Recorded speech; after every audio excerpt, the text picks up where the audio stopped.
Hi guys, welcome back to a new episode of Apps Academy. Today in this video, I'm going to show you how you can sign into your Iceland account. Keep watching the video till the end.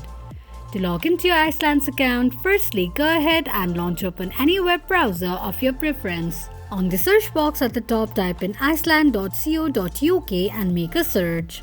The official page of Iceland's account will appear on the screen. Click on Sign In option at the top right corner of the page. Enter your email address and password associated with your Iceland's account and tap on Sign In securely. Click on an eye icon to check if you have entered your password correctly or not. In case if you don't remember your password, click on Forgot Password option. This is how you can log into your Iceland's account quickly and easily just in few steps. If you have any thoughts or queries, let us know in the comments section. Don't forget to subscribe to our channel. Also press the notification bell icon so that YouTube will notify you whenever we post a new video. I hope this video was helpful to you. Thank you so much for watching.